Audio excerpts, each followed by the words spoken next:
nombre es Eric Tlaseca, residente Tlacuilo en Tlatelolco Central, parte del programa de la Bienal Tlatelolca. A continuación escucharán una conversación por videollamada con el arqueólogo Salvador Guillem Arroyo, grabada en la Central de Maquetas en Tlatelolco el 10 de agosto de 2020. Soy Salvador Guillem, investigador titular del proyecto Tlatelolco 1987-2020 y estoy encargado del sitio arqueológico en la parte de lo que corresponde a conservación e investigación. Lo que es muy importante es que se comprenda que antes de Fray Bernardino de Sahagún, que llegó en 1529, ya había otros curas. Hay tres, llamados los tres flamencos, que es Fray Pedro de Gante, Fray Juan de Agora y Fray Juan de Tecto. Entonces, la importancia de los tlacuilos es la siguiente. Para mí, esos tres curas se van a unir con otro, que es Fray Andrés de Olmos. Otra cosa, hacia 1523 ya aprendieron el náhuatl. Ya lo de la Malinche queda rebasado completamente por gentes muy intelectuales como estos curas que acabo de mencionar, y que empiezan a crear un nuevo proyecto, pero lo empiezan a crear en una transformación maravillosa junto con todos los vencidos, supuestamente. ¿Quién va a derrotar a los mexicas? Un pueblo que no era productor agrícola, era militar. Era una gran dictadura los mexicas, era un gran imperio en base a la guerra. Y tenían toda la estratigrafía igual social, perdón, toda la estratigrafía social igual que los europeos. Y obviamente a la llegada de Hernán Cortés preguntan a quién hay que vencer. Pues hay que vencer a los mexicas. Por eso, al momento de aquella independencia, 300 años después, 1800 y fracción, en nuestro país cambia el nombre de México, que es el único el grupo indígena a vencer en el siglo XVI. En realidad, los demás grupos indígenas son quienes van a generar, es una verdadera insurrección. No 1500, 1800 españoles que venían con Cortés no iban a derrotar a más de 300,000 mexicas. Es una sublevación, hay una verdadera revolución social impulsada, obviamente, por la llegada de gente de otro color, de otro idioma, con otras armas. Imagínate la pólvora, las espadas de metal, en fin. Entonces, estos frailes son los que van a aprovechar toda la parte de la estructura social de esos grupos resistentes, Texcoco, Iztapalapa, los tlaxcaltecos, los michoacanos, todos aquellos, los veracruzanos en Puala, etcétera, y aprovechan la llegada del europeo y juntos lo van a derrocar, ¿no? Van a quitar el mando al mexica, pero van a formar nuevamente triples alianzas. Por eso el Tlacuilo es tan importante para que las generaciones de jóvenes de los indígenas que sobreviven a ese holocausto, porque además llegan las pestes, las guerras, etcétera, hay una mortandad impresionante, y yo considero que estos frailes van a crear ese nuevo proyecto a través de la educación, que va a ser el Imperial Colegio de la Santa Cruz. Imagínate, la primera universidad del continente americano que, a diferencia de Europa, va a tener el cuatribio, va a tener matemáticas, en fin, le van a agregar más materias, va a tener la primera imprenta por el centro de la Ciudad de México. Lo cierto es que el Colegio de la Santa Cruz tenía su propia marca de agua en el papel, tenía su propio sello, su propia imprenta, y tenía los traductores. ¿Sí? Juan Badiano ya está escribiendo en otros idiomas, ya hablan el español, el latín y el náhuatl. Para mí es la primera universidad, el primer gran proyecto cultural de todo el continente. Ahora, lo más importante de estos tlacuilos, que vas a tener una producción como el Plano de Uppsala de 1554, maravilloso porque sigues utilizando el lenguaje metafórico, tal como lo dice José Alcina Franch, don Miguel León Portilla, de lo que era el náhuatl, cómo lo traducían, cómo empezaron a hacer su propia escritura. Y eso nos ha permitido penetrar a conocer las escrituras de otros pueblos, como es el maya, ¿no? A través de esta comprensión del sistema metafórico en la construcción de las imágenes en la escritura prehispánica. Vamos a observar plenamente cómo a través de esa plástica, de esa comprensión del lenguaje metafórico expresado en su sistema de escritura, es lo que le va a dar trascendencia social a los grupos supuestamente vencidos. Efectivamente, en 2007 empezamos una exploración en el Gran Basamento bajo la hipótesis de que en ese edificio voy a encontrar un espacio similar a la Casa de las Águilas de México Tenochtitlan. Bajo esa hipótesis empezamos la exploración en el 2007 y lo que voy a encontrar en una cala central van a ser una serie de cráneos, viendo todo el cráneo en el norte, los pies hacia el sur, la posición muy católica, brazos cruzados sobre del pecho. Empecé a encontrar restos de ataúdes, crucifijos, anillos, una serie de evidencias arqueológicas que nos remitían obviamente a antes del siglo XIX, ¿no? Antes de 1800. Y empezamos a tratar de ser muy mesurados en cómo se estaba interpretando en estos hallazgos. Y cuando me doy cuenta que estamos frente a una cala, a una fosa común de más de 4 metros de ancho por más de 20 de largo, es cuando empezamos a emitir estas noticias de que se trataba de una epidemia. Y las epidemias en el siglo XVI fueron muy constantes. Después, en el siglo XVII, también vuelven a ver cuando se llena el Panteón de Santa Isabel, que ahora es Bellas Artes, el Teatro de Bellas Artes. Entonces, dadas las evidencias, empezamos a considerar la posibilidad de que se trataba de ese momento o de las que había sufrido ya Fray Bernardino de Sahagún.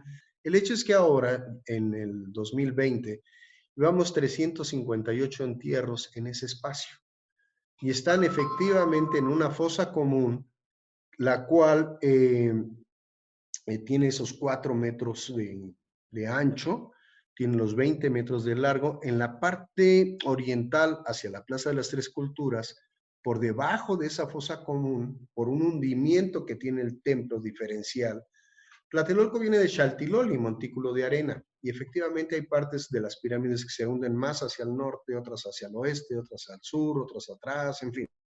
Tiene un movimiento muy terrible los edificios porque aparentemente el subsuelo es muy débil de arena. A la hora de que hacen los curas, rompen el piso, este hoyo de 4 metros y empiezan a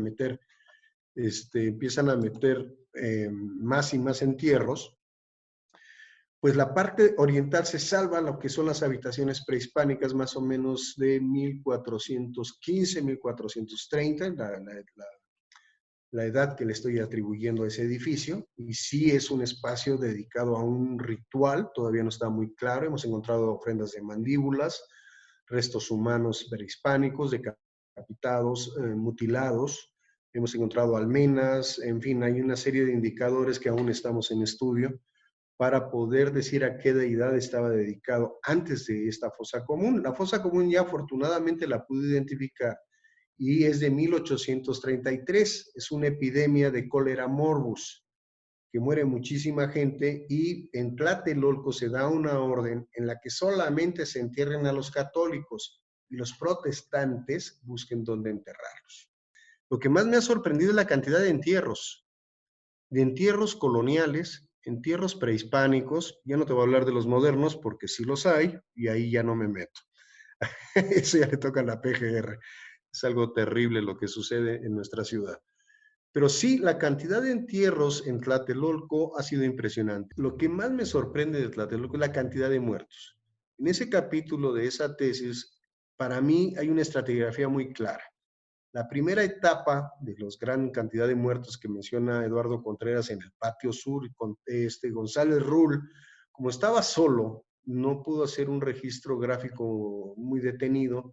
Él hasta el año 2000 me obsequió sus libretas de campo, poco antes de morir me llamó, me entregó sus libretas de campo y estoy sorprendido, y hoy te estoy escribiendo un trabajo de cuántos vestigios están abajo del piso de la ciudad moderna, cuántos vestigios prehispánicos y coloniales la gente no conoce y que están ahí, están esperando que algún día la sociedad les permita convivir con su modernidad o con el futuro, ¿no?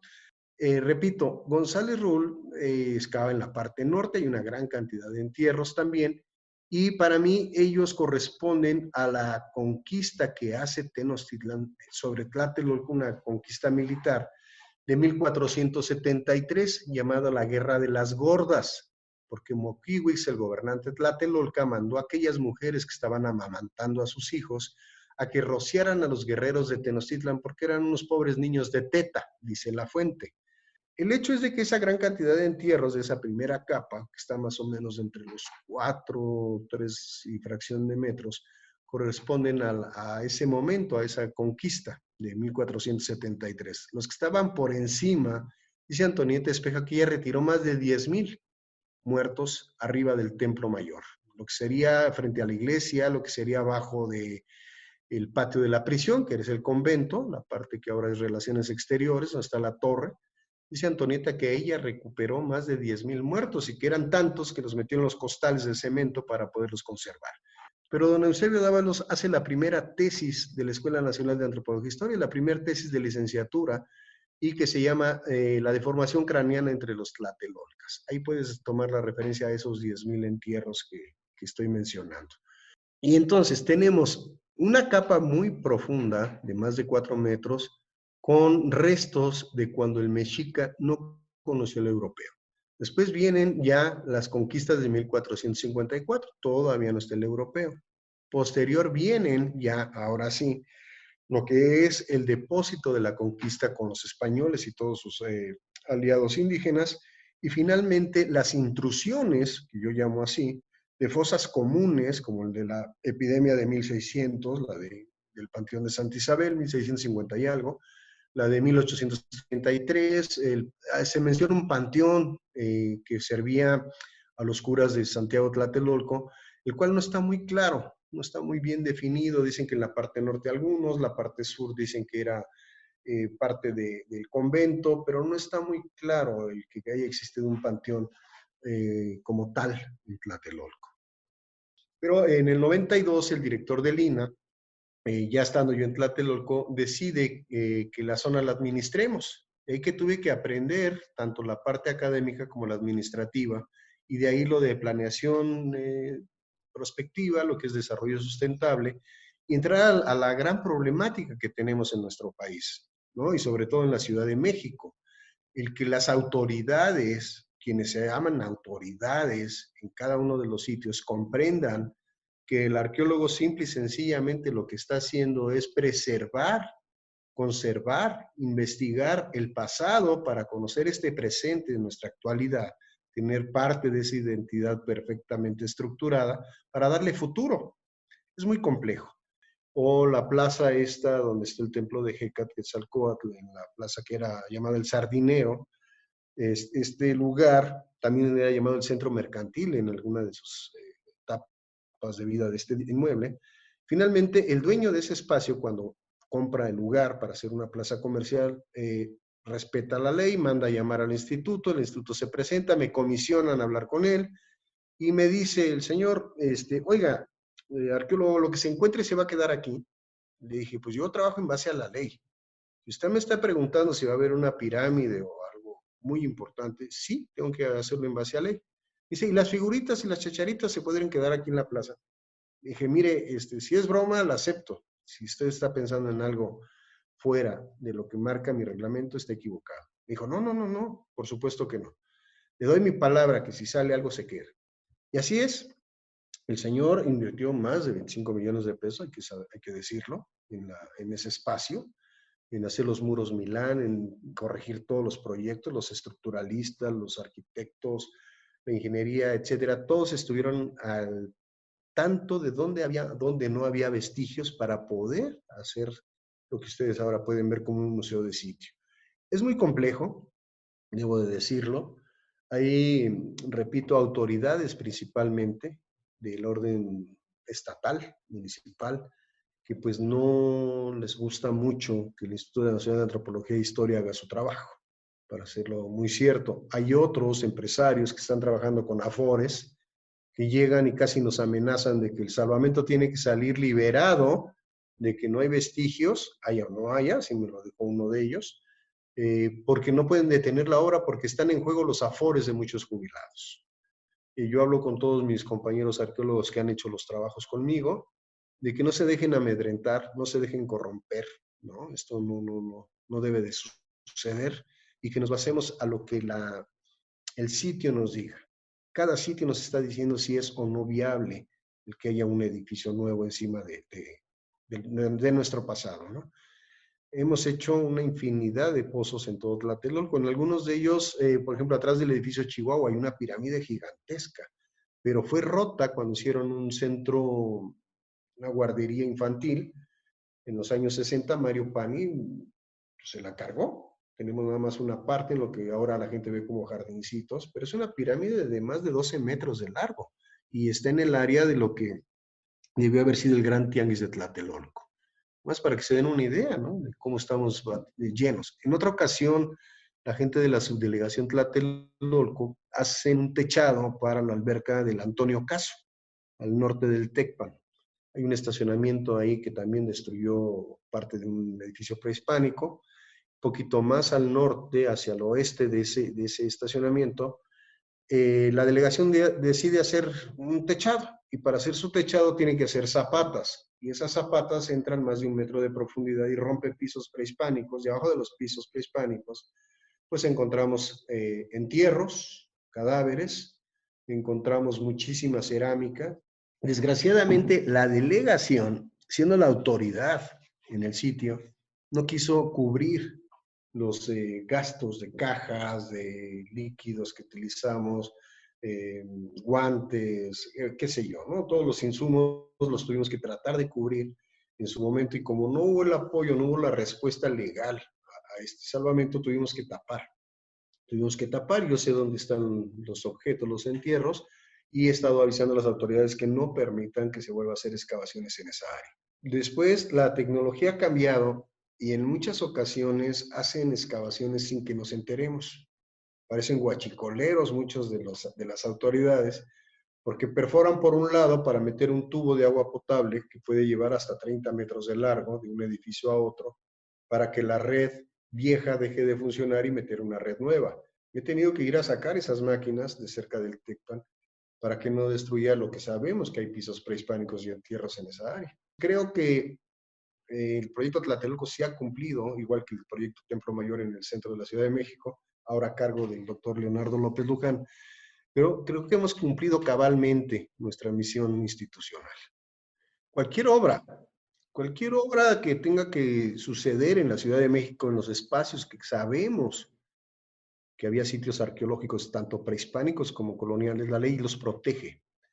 La ley de la materia protege los inmuebles. Ahora bien, el investigador a cargo de los trabajos no puede llegar a improvisar qué hay o qué no hay abajo. Debe de tener todo un bagaje, debe de tener un acervo, debe tener un previo de que está manejando el sitio. Si no, imagínate, ¿no? Si tú mandas al experto de Calakmul a trabajar a Betlemitas, pues perdón, va a estar como perdido, ¿no? Como chivo en cristalería, diría Matos. Tiene que ser un especialista en la materia. Debe saber los antecedentes históricos, geográficos, etcétera. Debe tener un buen bagaje para hacer un planteamiento. Nosotros no podemos salir a trabajar a campo si no estamos avalados por el Consejo de Arqueología. Somos de los investigadores más evaluados en todo el país. Constantemente cada proyecto que entregamos una propuesta de que queremos investigar es avalado, es sancionado por otro grupo de investigadores. Al mismo tiempo, tenemos que rendir informes cada 3 meses y también son sancionados cada un par de años una evaluación y sucesivamente. Es decir, no podemos llegar a excavar arbitrariamente en ningún lugar. Tenemos que tener mucha conocimiento de qué vamos a hacer y qué es lo que vamos a tratar de encontrar, ¿de acuerdo?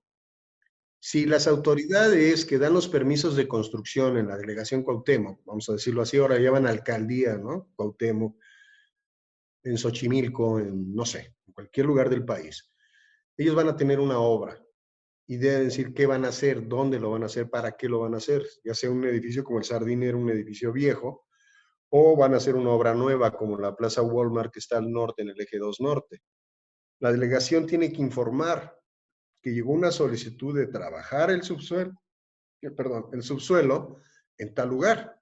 Si no lo hace, el personal que tenemos y toda la comunidad y en eso Nacional de Antropología e Historia nos avisamos. Oye, están excavando en Tepito, en la calle de Toltecas, en una plaza comercial, ahí aparentemente están sacando escombro y puede haber una excavación profunda. Inmediatamente Salvamento Arqueológico manda a hacer una inspección con documentación oficial y se nos tiene que permitir el acceso y sacar un dictamen y si es necesario se suspende la obra o se hace la investigación pertinente para que no se dañe el patrimonio. Esto es muy común. Entramos ya sea como rescate, ya sea como salvamento. Muchas de las veces los constructores saben que deben de acudir a la Ciudad de Antropología e Historia, y sobre todo en qué áreas, ¿no? Tlatelolco, Centro Histórico, Xochimilco, Azcapotzalco, Iztapalapa, en fin, hay una serie de sitios sumamente importantes que la ley ya protege. Entonces, los constructores en muchas de las ocasiones no avisan al instituto, se van, por llamarlo de alguna forma, por la libre, convencen a las autoridades locales que les permitan hacer esos trabajos, y en muchas ocasiones tenemos que ir a suspenderles los trabajos por lo que están afectando, porque la ley así lo indica. Y empecé yo a sacar en aquel momento, en el periódico El Día, en el Gallo Ilustrado, me empecé a hacer cargo también de la sección dominical del Gallo Ilustrado. Y ahí es donde tratamos justamente el tema de las capas culturales que tiene la Ciudad de México, las capas culturales que tiene nuestro país, de cómo puedes en algún lugar, cualquiera de nuestro país, tener la etapa prehispánica casi viva, puedes tener la parte indígena conviviendo contigo en la alimentación, en el vestido, en la música, en fin, ¿no? Cómo todo esto se va convirtiendo en imágenes. Y empezamos a trabajar una idea que era la gente típica de la Ciudad de México. Y es un trabajo que no he dejado, desgraciadamente no lo hemos culminado como libro, y siempre me ha traído esas capas de las que tú hablas, ¿no? Y que están en perfecta convivencia. Yo creo que para mí Tlatelolco, en este tiempo, lo que más me ha motivado a continuar los trabajos es que es un lugar de constante transformación. Mira, desgraciadamente Tlatelolco, lo he dicho en diferentes foros, ha trascendido a nuestra sociedad por las desgracias, ¿no? Desgracias que se le atribuyen como la toma de los mexicas por Cortés, el terremoto de 1985, ¿no? La prisión de los Flores Magón. ¿Qué te puedo decir? O sea, ha sido considerado un lugar casi, casi señalado, las adversidades de nuestra historia. Pero sin embargo, yo creo que es ahí donde se ha planeado la sobrevivencia de la población indígena, que lo dejó de serlo. Es donde se cree el mestizaje. Ya lo había dicho Jaime Torres Bodet, no fue triunfo ni derrota 1521, sino el nacimiento doloroso del pueblo mestizo que hoy somos, ¿no? Tlatelolco es donde se fragua la primera universidad, se fragua esa universalidad que somos, que debemos de considerarnos seres universales, ¿no? En estas Olimpiadas, con toda la mancha del 2 de octubre, pues los mexicanos salimos enfrente. Ahí hay otra transformación muy importante de cómo la sociedad en todo en su conjunto decidimos no dejar de luchar, sino cómo entrar en una transformación en que el sistema se pudiese ampliar. Nacen las Escuelas Nacionales de Profesionales, la ENEP, ¿no? Que le llaman aquí en México, a raíz del 68. Van a nacer las prepas populares, las preparatorias, empiezan a crear los SHs. En fin, tenemos un movimiento brutal gracias al 68 y no una desgracia como tal. Yo creo que Tlatelolco debe de cambiar esa percepción de la sociedad. Cómo ha llegado y cómo lo entienden depende mucho del acervo que el sistema les ha dado. Entonces, estos comentarios de cómo trasciende la sociedad, el entendimiento de nuestro quehacer, creo que es la parte más importante que ahora viene para la sociedad del futuro. Una sociedad que no tenga una identidad basada en su pasado, que se consolide en este presente, no sé a dónde va, ¿no?